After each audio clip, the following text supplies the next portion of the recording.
কি জয়রামবাটি কি কলকাতা, মা যখনই যেখানে থাকতেন তখনই তিনি ভক্ত পরিবৃতা। ভক্তরা আসতেন তাদের দুঃখ কষ্ট লাঘবের জন্য। নিজেদের সংসারের জ্বালা যন্ত্রণার কথা বলে মায়ের কাছে শান্তি পেতেন তারা। দেবীগানে তো অত সহজে মায়ের কাছে যাওয়া যায় না, তাই এবারে মা একেবারে সাধারণ মানবী রূপে আমাদের কাছে ধরা দিয়েছিলেন। সাট করেই তিনি কাঙালিনী ভিখারিনী সাজলেন। মায়ের এক সেবক সন্তান আশু মহারাজের একটি ঘটনা আমাদের উদ্দীপিত করে। আশু মহারাজ মায়ের কাছ থেকে বিদায় নিয়ে বাঁকুড়া যাওয়ার সময় তার গামছাখানি ফেলে গেছিলেন। পরে সেটি মা এক সন্তানের হাত দিয়ে তার কাছে পাঠিয়ে দেন। মা উমেশবাবু বলে এক ভক্ত ছিল, তিনি মায়ের কাছে একবার জল চেয়েছিলেন। মা সেই ঘটনাটিও মনে রেখেছিলেন। উমেশবাবুর ভোরে নাক দিয়ে জল টানার অভ্যাস ছিল, তাই যখনই উমেশবাবু মায়ের কাছে যেতেন মা বলতেন, বাবা জলটি মনে করে রেখো কিন্তু।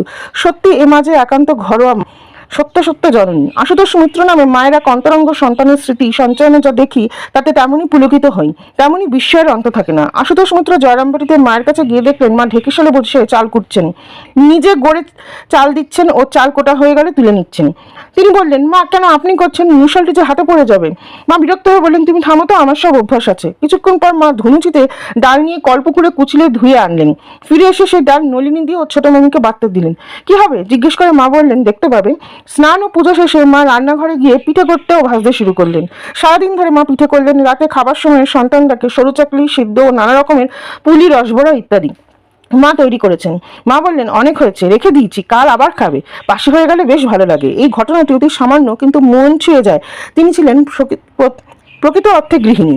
শ্রীমতী কুসুম কুমারী দেবী বলেছেন, একদিন ভোরবেলায় পুকুরে বাসন ভিজিয়ে রেখে মাজতে গিয়ে দেখি তা আর নেই। মা নিজেই তার মেজে ঘষে এনেছেন। এরকম ঘটনা কি ভোলা যায়? শ্রীশ্রীমার আবির্ভাবটাই যেন এক বিপ্লব। সে যুগে যাত্রাভিমান ও কুসংস্কার ছিল প্রবল। সে যুগের একজন ব্রাহ্মণ বংশের বিধবা নারী মুসলমান ডাকাতকে খাওয়াচ্ছেন, তা ভাবা যায়?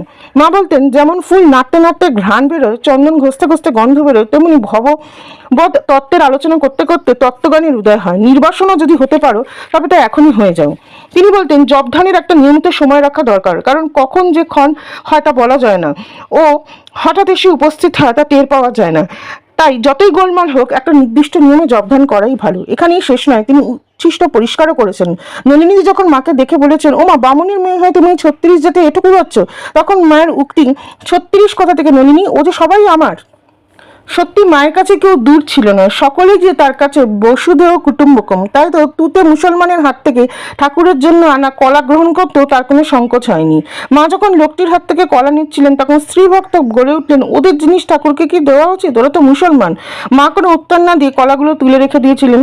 লোকটিকে মুড়ি আর গুড় দিয়ে পরম স্নেহ করে বললেন, যাও বাবা, খেতে খেতে বাড়ি যাও, অনেকটা পথ তো যেতে হবে। পরে মা গম্ভীরভাবে মেয়েটিকে বললেন, কে ভালো কে মন্দ আমি জানি, ভাঙতে পারে সবাই, গড়তে পারে কজন।